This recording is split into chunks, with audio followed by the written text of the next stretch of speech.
নমস্কার, আমি ডায়েটিশিয়ান সূচনা আজীবন কেয়ার সেন্টারের পক্ষ থেকে চলে এসেছি একটি নতুন ভিডিও নিয়ে। আমাদের প্রত্যেক দিনের যে খাদ্য তালিকা তার মধ্যে একটি গুরুত্বপূর্ণ পরিচিত উপাদান হলো ডাল। এই ডালের মধ্যে মসুর ডাল অত্যন্ত গুরুত্বপূর্ণ। এই মসুর ডালের আমাদের শরীরে কিছু উল্লেখযোগ্য ভূমিকাও রয়েছে। যেমন এই মসুর ডালের মধ্যে প্রচুর পরিমাণে ফাইবার থাকে, যেটা আমাদের শরীরের জন্য অত্যন্ত গুরুত্বপূর্ণ।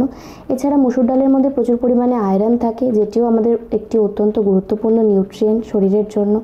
এছাড়া আমাদের ডাইজেশনের ক্ষেত্রে মসুর ডাল হেল্প করে। এটার একটি অ্যান্টি এজিং প্রপার্টি রয়েছে, যা আমাদের এজিংটাকে ডিলে করতে হেল্প করে। এর একটি অ্যান্টি ক্যান্সার এফেক্ট রয়েছে, ক্যান্সারের রিস্ককে কমাতে হেল্প করে। এছাড়াও আমাদের ওয়েট লসের ক্ষেত্রে মসুর ডালের একটি গুরুত্বপূর্ণ ভূমিকা রয়েছে। তাছাড়াও মসুর ডাল আমাদের শরীরের বিভিন্ন ধরনের যে ব্লাড সুগার লেভেল বেড়ে যাওয়া, আমাদের হাইপার টেনশন, এগুলোকেও অনেকাংশে প্রতিরোধ করতে হেল্প করে।